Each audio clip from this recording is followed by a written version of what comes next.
Ma'am जैसे आपने PYQ की बात करी है तो स्टूडेंट पीवाईक्यू कैसे अप्रोच करें, क्योंकि अगर वो प्रिपरेशन में स्टार्टिंग में आते हैं और टॉपर भी यही सेलेक्ट करते हैं कि सिलेबस देखिए पीवाईक्यू देखिए, तो पीवाईक्यू जब अप्रोच करेंगे तो उनको तो आ नहीं रहे होंगे क्वेश्चंस, तो वो काफ़ी घबरा भी तो सकते हैं। मैं बताना चाहूँगी कि हमारे इंस्टीट्यूट से 113 स्टूडेंट्स का सिलेक्शन हुआ। आगे आने वाले समय में मेरे हिसाब से लास्ट ईयर का जो प्रीलिम्स और सीसैट का पेपर था वो एक आई ओपनर होना चाहिए। जनरल स्टडीज़ का जो बैच है वो 25 मई से स्टार्ट करेंगे। 2 बैचेस हम लॉन्च करेंगे। एक का टाइम होगा 2 to 4:30, दूसरे का टाइम होगा 5 to 7:30। और इस कॉन्टेक्स्ट में एक वर्कशॉप भी हम लोग ऑर्गेनाइज कर रहे हैं 18 मई को 4 PM। हमारा आप वेस्टर्न पॉलिटिकल थॉट और जो इंटरनेशनल पॉलिटिक्स है उसको बहुत अच्छे से समझेंगे। तो एक बार जब व्यक्ति को लगता है कि इस चीज़ की वैल्यू है, we do one subject at a time, क्योंकि बच्चे को लगना चाहिए कि हमारा एक सब्जेक्ट तो पूरी तरीके से ख़त्म हो गया, वरना अंत तक वो साइकोलॉजी रहती है कि हमारा कुछ भी ख़त्म नहीं हुआ। हाँ। ये हमने एक ऐप लॉन्च किया है जिसमें आप प्रीलिम्स की प्रिपरेशन काफ़ी अच्छे से कर सकते हैं। तो आपका नाम क्या है वैसे? My name is Manjunath sir. Neha. Rameez Raja. Myself Mohammad Ahmed. Sir मेरा नाम सईद लुकमान है। कौन से अटेम्प्ट के लिए प्रिपेयर कर रहे हैं आप? मैं 2025 अटेम्प्ट के लिए। मेरा 26 के लिए 25। Sir 2025। Hello everyone, welcome to student of friends. अभी मैं हूँ सुब्ररंजन आईएएस में, जहाँ पर कि परिणाम बोलते हैं। Year after years thousands of toppers या स्टूडेंट्स सेलेक्ट होते हैं सुब्ररंजन आईएएस एकेडमी से, और इस साल भी करीब 113 कैंडिडेट फाइनली यूपीएससी में अपने सेलेक्ट हुए हैं सुब्ररंजन क्लासरूम से। फ्रेंड्स, मैम का वे ऑफ टीचिंग या फिर यहाँ पे जो टीचर्स है, जीएस फैकल्टी भी काफ़ी अच्छे हैं। उनकी जो टीचिंग स्टाइल है, अप्रोच है और जो मेंटरशिप है वो काफ़ी डिफरेंट है बाकी इंस्टीट्यूट से। सो आज हम मैम के साथ डिस्कस करेंगे शानदार स्ट्रैटेजी और प्लानिंग के साथ जो यहाँ पर स्टूडेंट्स को फैसिलिटीज़ दी जाती है उनके बारे में जानते हैं। सो आज हम फाइनली सुब्ररंजन मैम के साथ इंटरव्यू करते हैं।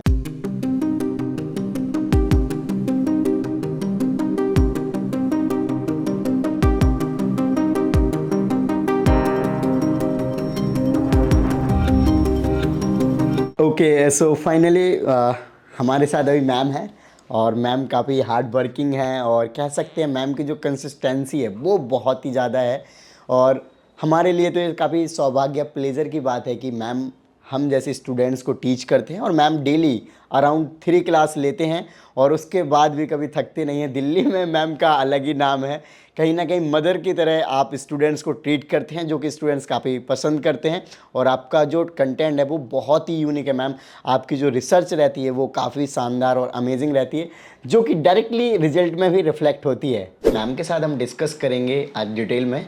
मैम सबसे पहले अभी जो यूपीएससी का रिजल्ट आया 2023 का, तो आपने बहुत सारे टॉपर से मीट किया होगा और लास्ट ईयर जो प्रीलिम्स आया था और उसमें सीसैट और जीएस दोनों ही काफ़ी टफ एंड डाइसी बताए जा रहे थे। तो इस बार आपको क्या लग रहा है, किस तरीके के टॉपर्स रहे हैं या फिर उन स्टूडेंट्स में किस तरीके की क्वालिटी रही है जो कि बाकी के से डिफरेंट रहे हैं? मैं बताना चाहूँगी कि हमारे इंस्टीट्यूट से 113 स्टूडेंट्स का सिलेक्शन हुआ। पिछली बार ये संख्या 99 to 100 थी, यानी कि सिलेक्शन की संख्या बढ़ी है।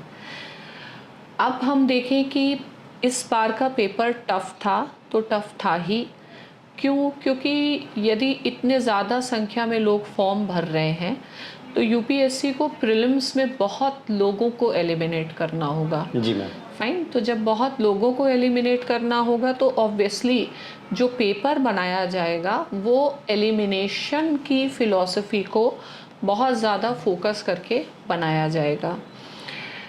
आगे आने वाले समय में मेरे हिसाब से लास्ट ईयर का जो प्रीलिम्स और सीसैट का पेपर था वो एक आई ओपनर होना चाहिए और हमें उसी डायरेक्शन में आगे बढ़ना चाहिए कि लेट अस नॉट एक्सपेक्ट कि पेपर कहीं से कमज़ोर आएगा या कि पेपर थोड़ा सा आसान आएगा। पेपर में चैलेंज आएंगे बिकॉज एलिमिनेशन जो है वो बहुत इम्पॉर्टेंट रोल प्ले कर रहा है उनकी एग्ज़ामिनेशन की साइकोलॉजी में। और एक चीज़ ध्यान में रखनी है कि प्री वाई क्यूज़ जो होते हैं वो गाइडेंस तो देते हैं, लेकिन पी वाई क्यू से हमें क्या गाइडेंस लेनी चाहिए, जी तो हमको उसको और डीप में जाके चीज़ों को समझना है। मैम, जैसे आपने पीवाईक्यू की बात करी है, तो स्टूडेंट पीवाईक्यू कैसे अप्रोच करें? क्योंकि अगर वो प्रिपरेशन में स्टार्टिंग में आते हैं और टॉपर भी यही सेलेक्ट करते हैं कि सिलेबस देखिए, पीवाईक्यू देखिए, तो पीवाईक्यू को जब अप्रोच करेंगे तो उनको तो आ नहीं रहे होंगे क्वेश्चंस, तो वो काफ़ी घबरा भी तो सकते हैं। हाँ, देखिए, लोगों को पी वाई क्यू ये नहीं समझ में आता है कि उसका करना क्या है, उसको कैसे पढ़ना है। मेरे हिसाब से पी वाई क्यू चाहे प्रीलिम्स हो या मेंस, उसका आप बाइबल समझ सकते हैं। ठीक है, एक तो उसको आप देखिए और ये आइडेंटिफाई करिए कि क्वेश्चंस का ट्रेंड क्या है। बिकॉज यूपीएससी प्रिपरेशन में बहुत ज़्यादा मिथ्स भी रहते हैं कि यहाँ से चला आया question, out of context question चला आया, तो ऐसा नहीं है। आपको सबसे ज़्यादा जो अपने प्रिपरेशन को लेके कॉन्फिडेंस आएगा वो पी वाई क्यू से ही आएगा, और पी वाई क्यू के साथ क्या करें ये समझने की ज़रूरत है। पहले तो सिलेबस और पी वाई क्यू की मैपिंग करें कि क्या सिलेबस के बियॉन्ड आता है, क्या जो करंट अफेयर्स है वो ऐसे ही आता है, या सिलेबस का ही कोई टॉपिक जो करंट में है उस ढंग से आता है। नेक्स्ट है पी वाई क्यू से मैपिंग करिए, किस टॉपिक से कितने क्वेश्चंस आते हैं, किस तरीके के क्वेश्चंस आते हैं। मैंने कई बार बताया पी वाई क्यू से आप रिवर्स इंजीनियरिंग करिए। वो टॉपिक सपोज जैसे बुद्धिज़्म से आप देखेंगे बहुत क्वेश्चंस आते हैं, तो फिर किस तरीके के क्वेश्चंस आ रहे हैं, उनकी पेंटिंग से आ रहे हैं, उनकी बुक से आ रहे हैं, और फिर से क्वेश्चन की लाइट में फिर से कंटेंट को आप पढ़ें। कंटेंट को गाइड नहीं बनाइए, आप पी वाई क्यू को गाइड बनाइए और एक ट्रेंड भी समझिए। तो बहुत कुछ है पी वाई क्यू में, बहुत समय दीजिए उससे आप क्या देखना चाह रहे हैं। और अगर किसी ने 10 साल का पी वाई क्यू कर लिया है और उसको समझ लिया है, कर लिया है, क्वेश्चन सॉल्व करना इम्पॉर्टेंट नहीं, ये समझना nature of questions, source of questions, trend, different subjects का वेटेज क्या है, जिससे कि आप जो भी प्रिपरेशन करें वो गाइडेड प्रिपरेशन हो। Right ma'am. ठीक है, यस मैम, जैसे कि आपका तर्कस ऐप भी है जो कि स्पेशली प्रीलिम्स या फिर जीएस सिलेबस को कवर करता है। मैम, स्टूडेंट्स कोचिंग ज्वाइन करने होता है तो कई बार उनके माइंड में चल रहा होता है कि हम कब ज्वाइन करें, क्या राइट टाइम होना चाहिए, या हमें पहले एनसीईआरटी खुद से कर लेनी चाहिए, जनरली जो बच्चों के मन में रहता है। तो आप क्या सजेस्ट करना चाहेंगे और कब राइट टाइम है? और आप भी स्टूडेंट से मिलते होंगे तो आपके यहाँ पे तो हज़ारों की संख्या में डेली आप स्टूडेंट्स को पढ़ाते ही हैं। देखिए, I believe any time is a right time. ठीक है, बच्चे ऐसा समझते हैं कि एनसीईआरटी पहले हम प्रिपरेशन कर लें या पहले बुक्स का प्रिपरेशन करें फिर कोचिंग में जाएं, तो मेरा इससे सोच जो है वो विपरीत है। क्योंकि आप प्रिपरेशन तो कर रहे हैं लेकिन आपको कॉन्टेक्स्ट नहीं पता है। भाई एनसीईआरटी तो क्लास 10th के भी बच्चे पढ़ रहे हैं, लेकिन कॉन्टेक्स्ट अलग है, उसी चीज़ को देखने का तरीका, उसके डेप्थ को समझने का तरीका वो बहुत अलग है। तो गाइडेंस सबसे प्रिलिमिनरी लेवल पे लेनी चाहिए। शुरुआती उसमें आप गाइडेंस लीजिए, आप चीज़ों को समझें, एक्सपर्ट गाइडेंस लें और क्रेडिबल गाइडेंस लें। आप टीचर के एक्सपीरियंस को देखें, रिकॉर्ड्स को देखें, प्रॉपर गाइडेंस लें, और गाइडेंस के बाद कोचिंग की प्रक्रिया समाप्त होने के बाद फिर आप खुद को टाइम दें। ऐसा भी नहीं होगा कि आपने पढ़ा और आपको आ जाएगा। तो एक्सपेक्टेशंस राइट सेट करना इम्पॉर्टेंट है कि कोचिंग से हम क्या एक्सपेक्टेशंस लेके जा रहे हैं। ऑब्वियसली सेल्फ स्टडी की बहुत बड़ी भूमिका रहेगी, लेकिन कब करें, किस समय करें? क्या जस्ट वैक्यूम में कुछ गेस वर्क करते रहें या फिर एक इन्फॉर्म्ड गाइडेंस के अंतर्गत वो कार्य करें? तो पहले करिए। और बच्चों का ये भी रहता है कि पहले जीएस की करें या पहले ऑप्शनल ma'am. की करें, तो मैं ये बताना चाहूँगी कि दोनों साथ साथ करें। क्यों साथ साथ करें? सबसे पहली बात, आप कोचिंग जा रहे हैं, आपका टाइम जा रहा है, फिर दोबारा जाएंगे, कोचिंग का जो टाइम 1 साल का है वो 1 साल और एक्सटेंड हो जाएगा। सेकेंड चीज़ है, ऑप्शनल पढ़ते समय भी आपको कई चीज़ें ज़रूरत पड़ती है जो जीएस आपको बेस देता है। जी। ऐसे ही जीएस या जब आप ऑप्शनल पढ़ते हैं तो जीएस में उसकी आपकी समझ बढ़ती है। राइट, जैसे आपका ऑप्शनल पीएसआईआर है जो काफ़ी ओवरलैप करता है जीएस से। हाँ, तो जैसे आपने पॉलिटिकल साइंस की थ्योरी पढ़ी, साथ में आप इंडियन इकोनॉमी पढ़ रहे हैं, आप इंडियन सोसाइटी पढ़ रहे हैं, आपकी समझ काफ़ी अच्छे स्तर पर बढ़ती है। तो इस इंटीग्रेशन को आप समझें। और पेपर भी देखिए ऐसा आ रहा है कि मेंस का पेपर ऐसा आ रहा है जो पिछली बार हमने देखा लीक से हटके था। इस बार के पेपर में एनालिसिस का काफ़ी भूमिका थी। बहुत सारे मिथ्स रहे, जैसे लोग कहते हैं कि ऑप्शनल की अप्रोच अलग होनी चाहिए, जनरल स्टडीज़ की अप्रोच अलग होनी चाहिए। लेकिन अगर आप हमारे सेलेक्टेड स्टूडेंट्स के जो भी वीडियोस देखेंगे, उन्होंने सब जगह ये बात बताई है।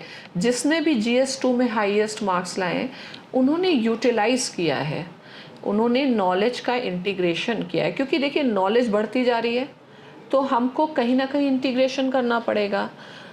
कहीं ना कहीं आपसे एग्जामिनर के लेवल जो है ना उसका एक्सपेक्टेशन बढ़ता जा रहा है, क्योंकि आपको एलिमिनेट करने हैं लोगों को, तो आपको something special you will have to do. Right ma'am. Ma'am जैसे कि आपके हर साल सैकड़ों की संख्या में स्टूडेंट्स टॉपर होते हैं और हज़ारों की संख्या में तो डेली पढ़ने आते हैं स्टूडेंट्स। तो मैम आपने लास्ट टाइम आपने जीएस के भी बैचेस स्टार्ट किए थे जिसमें कि काफ़ी अच्छे फीडबैक रहे हैं जैसे आपने भी बताया। तो मैम जीएस के कोर्सेज़ के बारे में थोड़ा सा बताएं आपके, क्योंकि आपका नाम जो पीएसआईआर ऑप्शनल में है मैम, उसका कोई सब्स्टिट्यूट नहीं है। जैसे पॉलिटिकली लक्ष्मीकांत बाइबल मानी जाती है, वैसे ही हर टॉपर कहते हैं बस सुब्ररंजन मैम की क्लास ले लो या फिर उनके नोट्स पढ़ लो, एटलीस्ट अगर आप पीएसआईआर ऑप्शनल रखते हैं तो।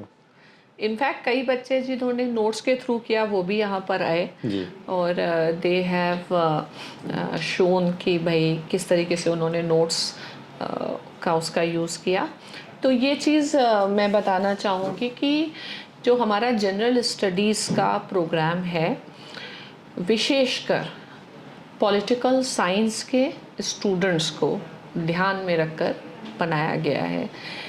क्योंकि जब आपका ऑप्शनल पॉलिटिकल साइंस है तो आप एक माइलेज ले सकते हैं, ठीक है। डेफिनेटली। आपका पढ़ने का ढंग और मान लीजिए किसी का सब्जेक्ट फिजिक्स है, ज्योग्राफी है, उसका चीज़ों को अप्रोच करने का ढंग अलग होना चाहिए। आपको अपनी एक रणनीति बनानी होगी कि कहाँ पर हम मैक्सिमम मार्क्स गेन कर सकते हैं। जैसे शायद अन्य सब्जेक्ट्स में ऐसा नहीं हो पाता हो, लेकिन अगर पॉलिटिकल साइंस का स्टूडेंट चाहे तो वो ऑप्शनल, एसे, एथिक्स और GS2 इनका प्रिपरेशन तो साथ ही साथ कर सकता है, उसका बहुत ज़्यादा टाइम सेव हो सकता है।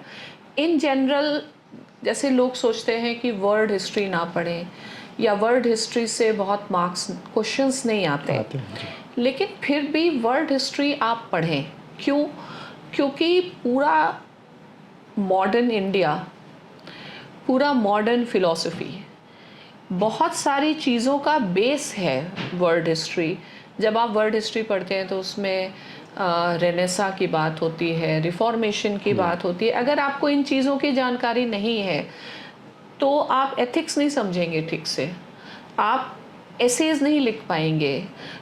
अब पॉलिटिकल साइंस स्टूडेंट्स के पास ये है कि अगर आप वर्ल्ड हिस्ट्री पढ़ते हैं तो आप वेस्टर्न पॉलिटिकल थॉट और जो इंटरनेशनल पॉलिटिक्स है उसको बहुत अच्छे से समझेंगे।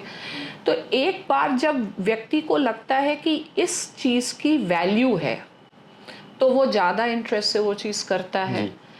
बच्चों को ये भी समझने की ज़रूरत है कि सारे गेन्स जो हैं वो टेंजिबल फॉर्म में नहीं होते। कई ऐसे एरियाज़ हैं आपकी पढ़ाई में जो इनडायरेक्टली इंटेंजिबली बहुत सारा आपको गेन करते हैं, तो पहले तो उस ढंग से करें। जैसे हमारे यहाँ इंटीग्रेटेड अप्रोच है, उससे दो चीज़ें इंटीग्रेटेड अप्रोच के पीछे हैं। पहली भी चीज़ ये होती है कि बच्चों का आने जाने का समय वो वेस्ट ना हो। कोई भी कोचिंग हो किसी टाइम पर सभी संस्थानों को कभी 2 क्लासेस एक्स्ट्रा क्लासेस लेने होते हैं जी। तो वो चीज़ों में बहुत कोऑर्डिनेशन के एडमिनिस्ट्रेटिव कंसर्न्स आ जाते हैं। नेक्स्ट ये है कि जब आप एक इंटीग्रेटेड कोर्स में पढ़ रहे हैं, यानी कि मेरा एक एग्ज़ाम को देखने का एक दृष्टिकोण है कि कब किस चीज़ को कैसे पढ़ाया जाए, जिससे कि आपका जो ऑप्शनल और जनरल स्टडीज़ है वो दोनों चीज़ें बहुत सिंक में रहें। जी। अनदर बहुत इम्पॉर्टेंट चीज़ मैं ये बताना चाहूँगी कि हमारे यहाँ पॉलिटिकल साइंस के अलावा हिस्ट्री, सोशियोलॉजी और जनरल स्टडीज़ में प्राइमरीली वो टीचर्स हैं जो ऑप्शनल लेवल के टीचर्स हैं। अब अगर हम प्रीलिम्स का भी क्वेश्चन देखें या मेंस का क्वेश्चन देखें तो आप ये मत समझिए कि बहुत बेसिक लेवल पर पढ़ के उसमें फ़ायदा होने वाला है, ऐसा नहीं है जी। एक चीज़ और भी है, मुझे ये नहीं समझ में आता है कि जो पॉलिटिकल साइंस के स्टूडेंट्स हैं, जब इतना पोर्शन आपका जनरल स्टडीज़ में ऐसे ही कवर हो रहा है तो आपको बहुत ज़्यादा कॉस्टली कोर्सेस करने की ज़रूरत नहीं है, क्योंकि 60 to 70% कवर हो रहा है। कितने बच्चे हैं जो इसी के आधार पर अपना फाइनल निकाल रहे हैं। और मैं सबको बताना चाहूँगी इस बार का अगर आप इंटरव्यू देखिए, इर्रेस्पेक्टिव आपका कौन सा ऑप्शनल रहा, इंटरनेशनल रिलेशंस का जो फोकस है वो बढ़ता जा रहा है। हाँ, इंटरव्यू बोर्ड मेंबर्स तो ज़्यादातर इसी से क्वेश्चन या तो पॉल साइंस वालों को तो बहुत कॉस्टली कोर्सेज करने की ज़रूरत ही नहीं है। जनरल स्टडीज़ है और सेलेक्टिव, अगर आप स्ट्रेटजी से नहीं करेंगे, आपने सारी पढ़ाई कर ली लेकिन आपके पास स्ट्रेटजी नहीं है कि कैसे हम मार्क्स मैक्सिमाइज करें। केवल हम अपना एग्ज़ाम थोड़ी दे रहे हैं, हमें दूसरों की तुलना में भी बेहतर करना है। तो work with strategy, have preparation representing mindfulness rather than mindlessness. Right. I think ma'am जैसे आपका PSIR ऑप्शनल हो गया और अगर आपके यहाँ से स्टूडेंट जो जनरल स्टडीज़ का करते हैं तो वो एलिमिनेट कर पाएंगे कि किस चीज़ों को लास्ट मोमेंट में एटलीस्ट उन पे ज़्यादा फोकस नहीं करना है। Correct. क्योंकि जो ओवरलैप है ना, बार बार आप जो रिपीटिशन कर रहे हो वो कहीं हाँ, ना कहीं मतलब आपका टाइम सेव होता है, आपका कई चीज़ों से बहुत ज़्यादा काम अगर बढ़ जाता है तो वो भी एक पजल सम हो जाता है। तो मैनेजमेंट है, एक्सपर्ट गाइडेंस है, सब कुछ पढ़ा और उसके बाद भी मार्क्स नहीं आएंगे जब तक कि आपने समझ से नहीं पढ़ा, आपने अपने स्ट्रॉन्ग एरियाज़ को मल्टीप्लाई नहीं किया, आपने अपने वीक एरियाज़ को मैनेज नहीं किया। तो और एक मेंटरशिप बहुत इम्पॉर्टेंट है। फाइन, आज अगर हम देखें तो मेंटरशिप बहुत एक कॉमन चीज़ है। हाँ, हर कोई ऑफर कर रहा है, हर कोई ऑफर करता है, बट मुझे नहीं लगता कि जो मेंटर्स हैं वो भी मेंटरशिप को समझते हैं, और जो मेंटर कर रहा है is that person capable of mentorship, वो भी इम्पॉर्टेंट है। तो एक स्टूडेंट दूसरे स्टूडेंट का मेंटर नहीं हो सकता है। अगर कोई मेंटर हो सकता है तो वो बहुत एक्सपीरियंस टीचर ही हो सकता है। मेंटरशिप का मतलब ये नहीं होता है कि हमने कॉपी चेक कर दी और 2 सही गलत बता दिए। मेंटरशिप मतलब एक कंप्लीट इन्वायरमेंट आप क्रिएट करिए। आपको पता होना चाहिए कि कैसे उस स्टूडेंट को, उसके इंटेलेक्ट को, उसके जो इमोशन है, उसकी साइकोलॉजी है, कैसे उसको स्टीयर अप करना है राइट डायरेक्शन। और मेंटरशिप तो मैं कहूँगी कि एक बहुत क्रिटिकल चीज़ें हैं। कुछ भी चीज़ करने के लिए नहीं करना है, ठीक है, करने वाले को पता भी होना चाहिए कि क्या करना है। मेंटरशिप तो मैं कहूँगी कि क्लास में लेक्चर देने से भी बहुत बड़ी जिम्मेदारी है, और उसके लिए एक्सपीरियंस होना, कमिटमेंट होना, समझ होना, बहुत चीज़ें चलती हैं। मेंटर की शायद अगर खुद लोग पूछें तो उनको खुद ही नहीं पता होगा कि उनको अपने मेंटर से एक्सपेक्टेशंस क्या हैं। मेंटर्स, मैं तो ये देखती हूँ ना मेंटरशिप करने वालों को ना मेंटरशिप लेने वालों को इस चीज़ की क्लैरिटी है। फाइन, तो ये चीज़ पहले हर चीज़ को आप समझें, कैपेबिलिटी समझें कि कौन कर सकता है, क्या ज़रूरत है। One size fit for all नहीं कि एक इंसान को ये ज़रूरत है तो दूसरा भी उसको फॉलो। मैं हमेशा अपने स्टूडेंट को कहती हूँ यूपीएससी में क्या चाहिए, लीडरशिप स्किल नहीं होगा आपके पास विजन नहीं है, रिस्क टेकिंग कैपेसिटी नहीं है, तो आप इस एग्ज़ाम को नहीं क्लियर कर पाएंगे। And a leader is never a follower, right. तो फॉलो नहीं करना है, जो कुछ मार्केट में है कंज्यूम नहीं करते जाना है, राइट, एक्सट्रैक्ट करना आना चाहिए। करेक्ट। ओके मैम, आपने टाइम को लेकर काफ़ी बार फोकस किया है, सो हम टाइमिंग की बात करते हैं कि आपका जो जनरल स्टडीज़ का कोर्स है उसकी क्या ड्यूरेशन रहती है, कितने आवर्स के डेली क्लासेस रहते हैं? देखिए नॉर्मली 7 to 8 मंथ्स आप मान सकते हैं, लेकिन और जो नॉर्मल शेड्यूल की अगर हम बात करें तो 2.5 आवर्स की क्लास होती है। आप ऑप्शनल से या तो पहले होती है या ऑप्शनल के बाद होती है जी। नेक्स्ट है कि हम लोग अपने जनरल स्टडीज़ कोर्स को कैसे आगे ले जाते हैं। सबसे पहले ऐसा नहीं है कि आज एक सब्जेक्ट चल रहा है कल दूसरा सब्जेक्ट चल रहा है, ये नहीं। We do one subject at a time, क्योंकि बच्चे को लगना चाहिए कि हमारा एक सब्जेक्ट तो पूरी तरीके से ख़त्म हो गया, वरना अंत तक वो साइकोलॉजी रहती है कि हमारा कुछ भी ख़त्म नहीं हुआ। हाँ। और वो एक बार आप साइकोलॉजिकली डिफीट हो जाएंगे ना, मतलब ऐसा कुछ नहीं होना चाहिए जो मोरल डाउन कर दे। और हमारे यहाँ 6 days क्लास होता है, एक दिन हम डेडिकेट करते हैं करंट अफेयर्स के लिए। बच्चों ने जो भी पूरे हफ्ते भर सीखा है उसमें क्वेश्चन आंसर्स प्रीलिम्स के, मेंस के, तो वो एक क्लास टेस्ट टाइप होता है। धीरे धीरे क्लास टेस्ट का लेवल बढ़ता है जब हम एक सब्सटेंशियल पोर्शन ख़त्म कर लेते हैं। इस प्रिपरेशन में 4 पिलर सब्जेक्ट्स हैं, history, geography, economy and polity. At some point of time कोई और उपाय नहीं है, दो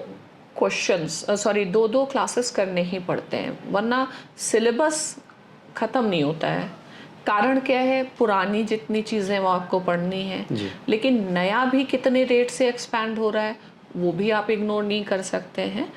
तो हम लोग वो इंश्योर करते हैं कि टाइम टेबल इस तरीके से चले कि बच्चों के एक्स्ट्रा क्लासेस करने ही पड़ेंगे, प्लस बच्चों को मेंटली प्रिपेयर करना भी बहुत इम्पॉर्टेंट है। इस एग्ज़ाम में मैं समझती हूँ पहली चीज़ है कि आप अपने से थोड़ा ओवरकम करने का आपके अंदर कैपेसिटी होनी चाहिए। और मेरा खुद का अप्रोच है कि बच्चों को कंफर्ट जोन से बाहर लाइए, ठीक है। आप अपने रेट हिसाब से अपनी उससे नहीं, इसको आपको कॉम्पिटिटिव उसमें आना चाहिए, कंफर्ट जोन से। आपको खुद नहीं पता कि आप 12 घंटे भी पढ़ सकते हैं, लेकिन आप कभी उसको ट्राई नहीं करते हैं, है ना।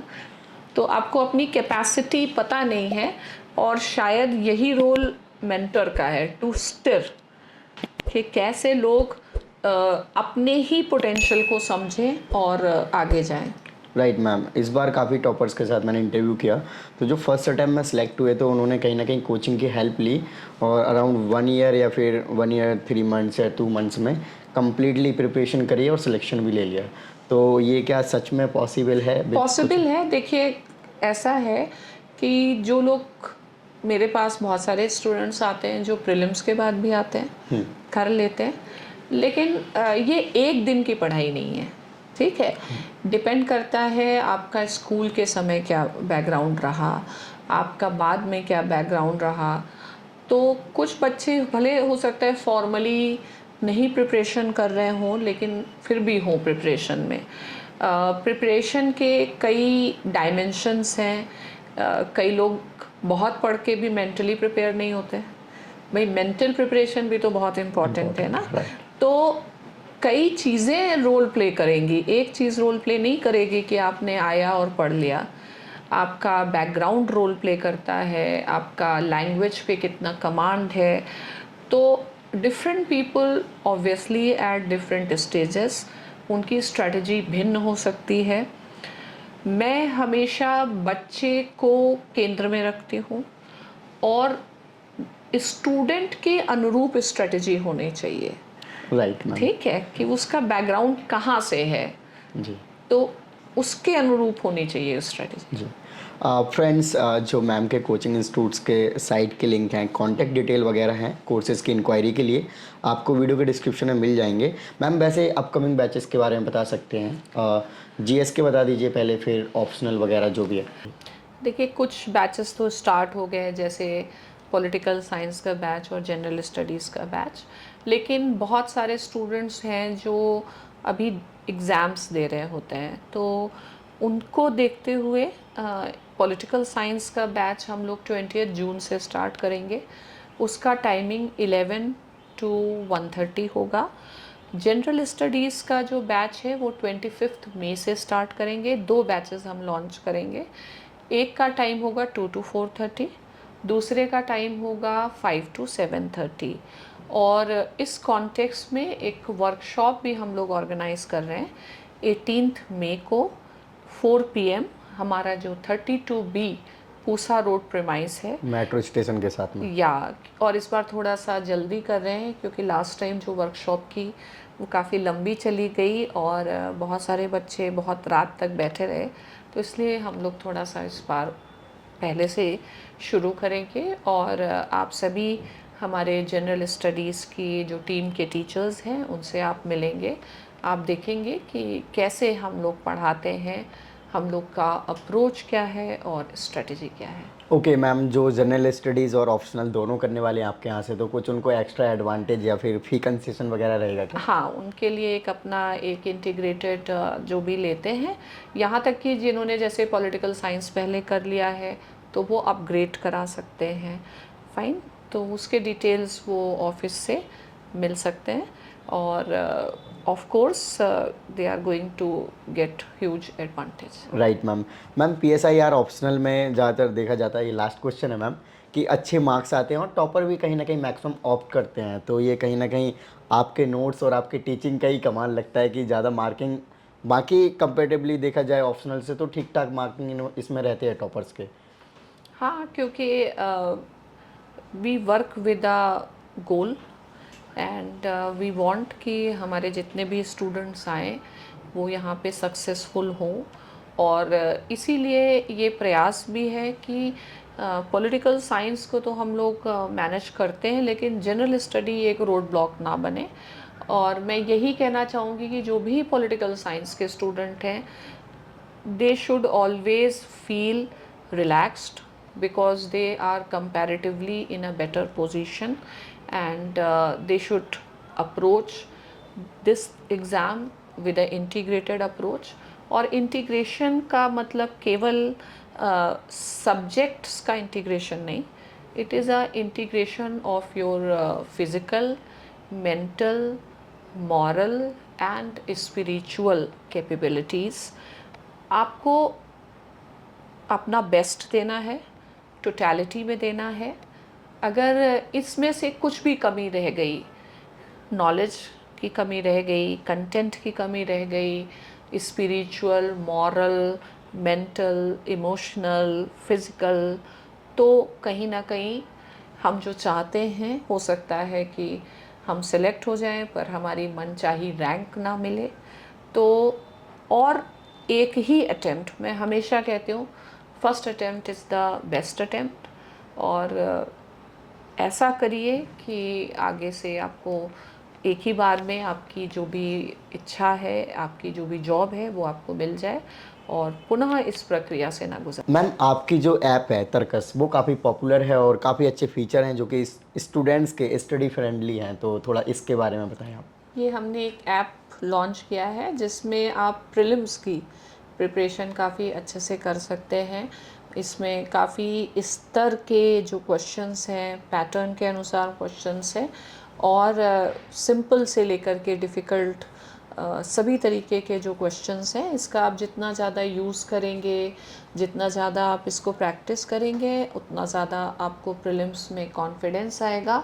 और ये सभी लोगों के लिए फ्री है, इसका कोई चार्ज नहीं है। आप इसको यूज़ करिए, अपने फ्रेंड्स को बताइए और साथ ही हम चाहेंगे कि आपके फीडबैक भी आए जिससे हम और भी अच्छा इसको कर पाएँ। सो फ्रेंड्स, मैं आपको तरकस ऐप के जो फीचर हैं उसके बारे में बता दूं। सबसे इम्पॉर्टेंट जो मैम ने भी बताया PYQ, वो आपको इसमें मिलेंगे और काफ़ी डिटेल में एक्सप्लेनेशन भी दिए गए हैं जो कि आपको प्रिपरेशन में काफ़ी हेल्प करेंगे।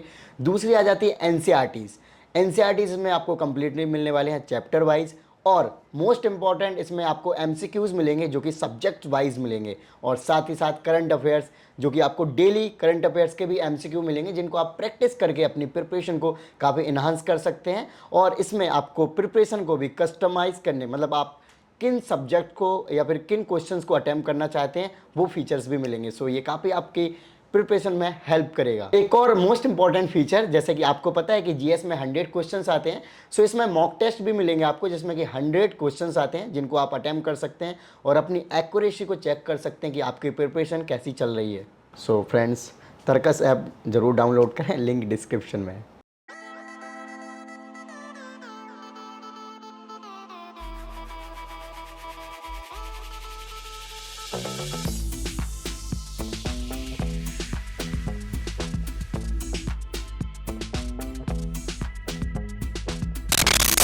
फ्रेंड्स, तो अभी हमारे साथ स्टूडेंट्स हैं जनरल स्टडीज़ क्लासरूम के, सुब्रमण्यन IAS के। सो आपका नाम क्या है वैसे? My name is Manjunath. Neha. Rameez Raja. Myself Mohammad Ahmed. Sir मेरा नाम सईद लुकमान है। कौन से अटेम्प्ट के लिए प्रिपेयर कर रहे हैं आप? मैं 2025 अटेम्प्ट के लिए। मेरा 26 के लिए 25। सर 2025। अभी आप जनरल स्टडीज़ की क्लास सुब्रमण्यन में कर रहे हो, तो क्लासरूम कैसे हैं, मतलब आपको कैसे लगते हैं फैकल्टीज? सो क्लास भी गुड है एंड फैकल्टीज़ बहुत अच्छे हैं। इवन लाइक बहुत ब्रीफली डिस्कस कर रहे हैं। फैकल्टीज़ अच्छे प्रोवाइड हुए क्योंकि वो ऑप्शनल अपनी पर्टिकुलर सब्जेक्ट में ऑप्शनल भी पढ़ाते हैं। तो सर मुझे तो बढ़िया लगा अभी तक तो सर ने, जैसे रोहित लोधा सर अभी ज्योग्राफी की क्लास ले रहे हैं, तो अभी तक तो मुझे अच्छा लगा।